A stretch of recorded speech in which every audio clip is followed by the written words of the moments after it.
Pati na yan ay. Kaya, hindi mo ba yung kaya? Kaya naman dito. Huwag mo na itong pedas-pedas. Ang mga bibili mo. Ikaw yung nakaka lang. Ang mga nakakulayan sa sipri. Nakakata. Nakipas nakakatapan. Hindi ka makatingnan. Parang banigado mo ba? Ito ka yung nakabinaw. Kaya siguro yung nagtatami ko na.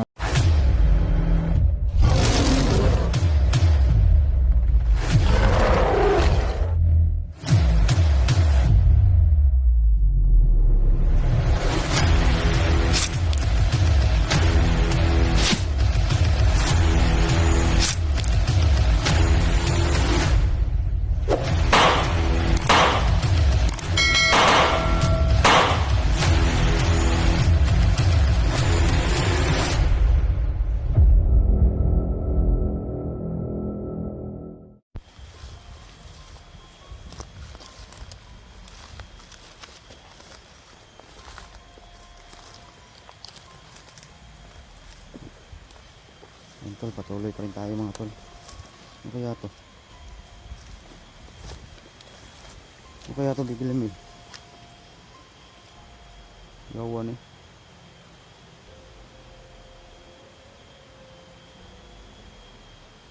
Ang butas mga tol.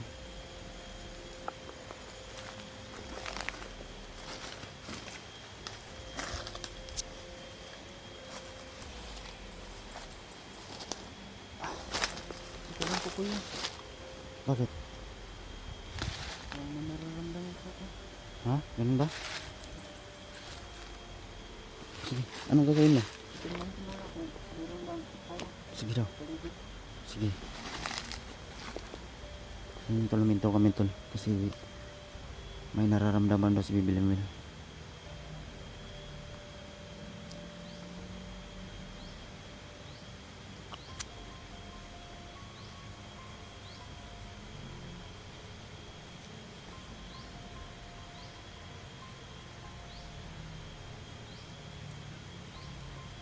Hintay lang tayo ng sinyas niya. May nararamdaman daw siya.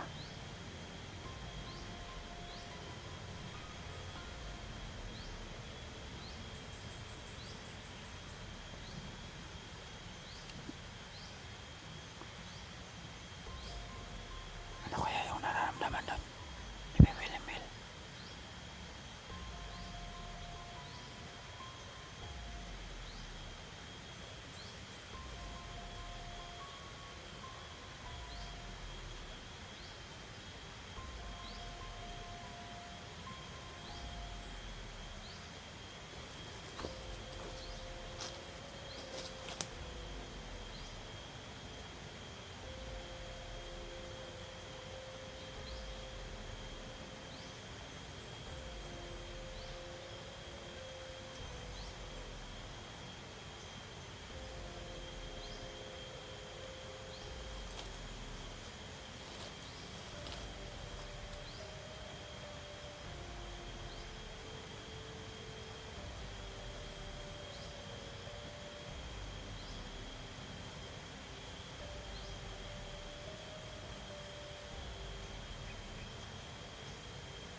Ano yung nararamdaman mo? Parang may tao po doon sa inahan. May kalaban? Ito. Ang plano mo, puntahan natin? Tara. Hanapin natin. Sabi ni Bibilimil mga tol ay nararamdaman daw siyang kakaiba. dun sa bandang unahan. Kaya ay lalapitan natin mga tol.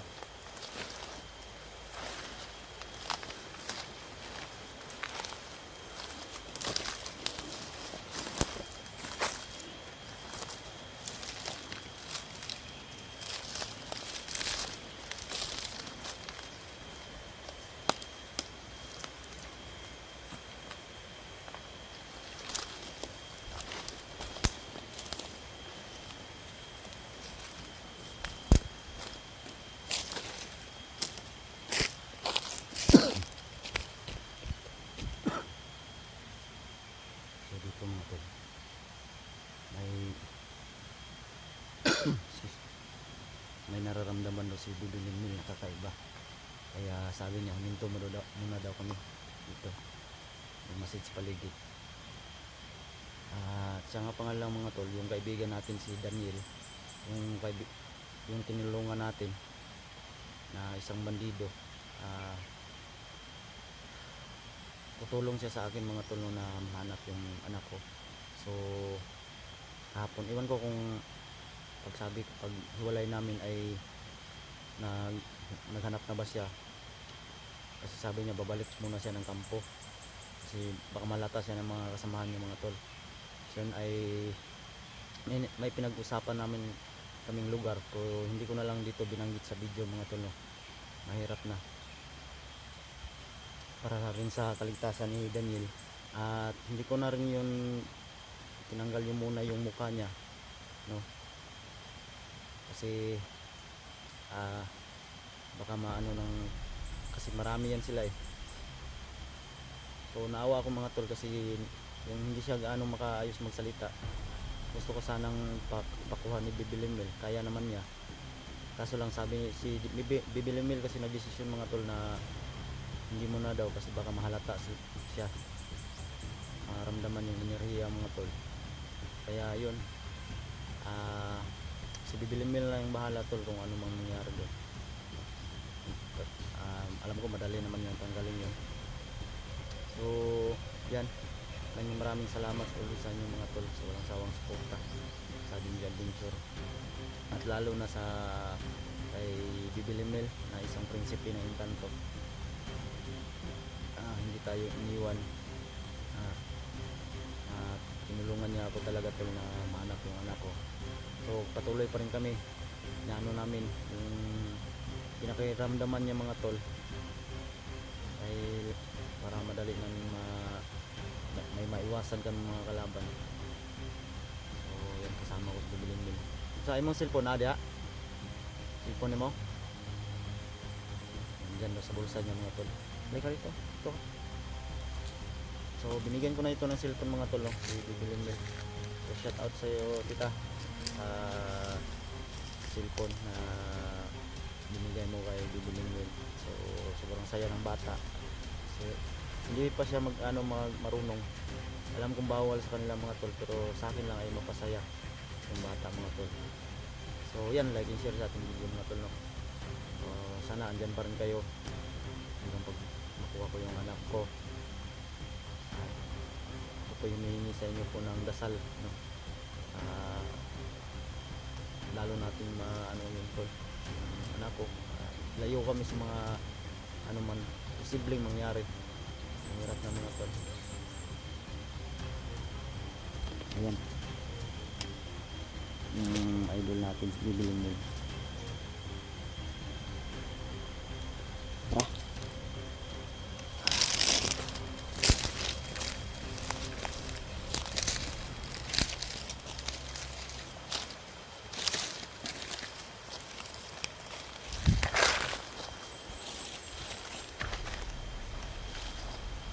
Bakit?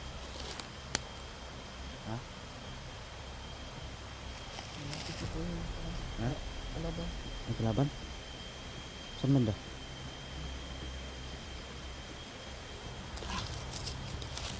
Nakita rin siyang kalaban.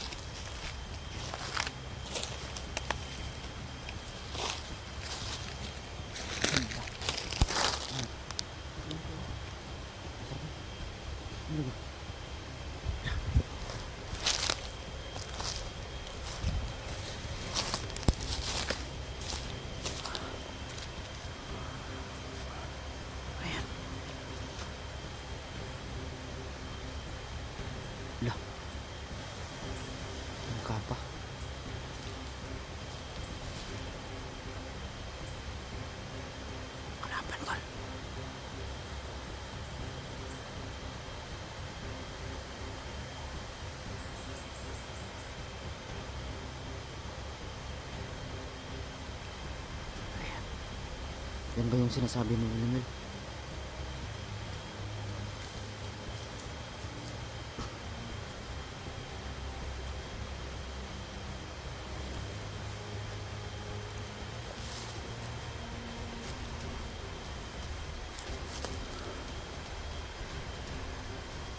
Kalaban. Anong gagawin natin? Lusubin na natin yan. Ha?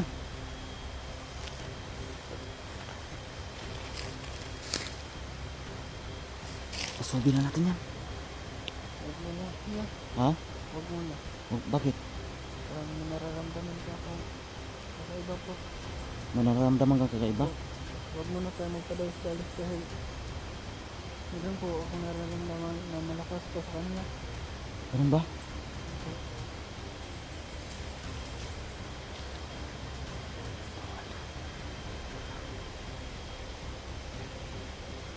Pwede naman natin yung patayin eh.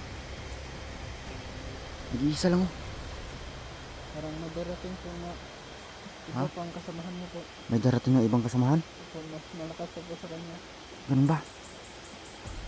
Anong gawin natin ngayon? Kailangan po natin magtago at magpagulilong. Magtago tayo tapos magtagulilong? So yun, magtago muna daw kami mga tol.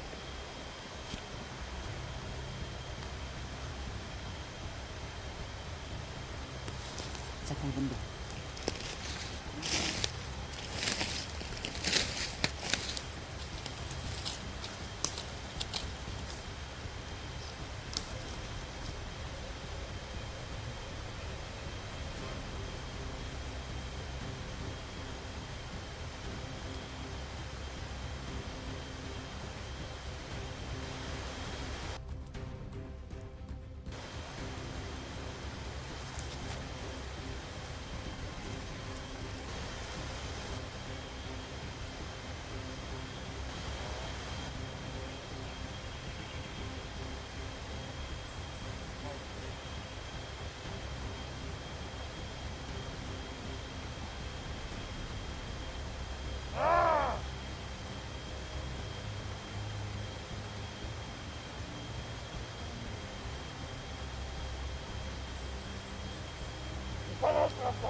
Dito lang tayo. Hindi tayo mararamdaman nila sa ating kapangyarihan. Ito ano kasi isip ko na yan. Para patayin natin yung tatlo na yan ay. Kaya, hindi mo ba yung kaya? Kaya naman dito. Huwag muna tayo magpadalos-dalos. Wala bibili niyo. Ikaw yung nakakalam. Yung mga nakatulayan si Saturino. Nakakatapang. Yung isa nakaitim na ano. Parang bali-bali niyo ba? At saka yung nakadilaw. Siya siguro yung nagtaghan dito na nakadilaw na kaka. Nakamaskara siya siguro yung nagtaghan ng Saturino. Ano sa tingin niyo? Ito, parang gano'n na po. Hindi kaya tayo makikita rito? Hindi naman. Kaya Ito, hindi tayo mararamdaman. dito lang tayo. Dito lang tayo. Sabihan mo lang kung iusugin natin yan. Sige po. Sabihan mo lang ako. Pumasdan lang natin sila. Tingnan mo lang natin sila. Tingnan. Dito lang tayo.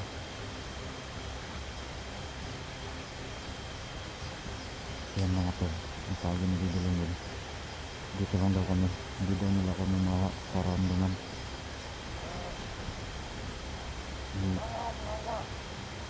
Tamba na sana namin yun kasi nagtatagal yung tatlong commander. Hindi ko alam kasi yung isip ko yung napakalakas talaga niya. Pero kailangan ko talaga maghintay kung anong desisyon nila niya. Kaya siya lang yung nakakaalam. Akong naramdaman kanina, nawala ka talag. Paano kung aalis yan gigilamid? Ano gagawin natin? Mga tao na to. Ano ito,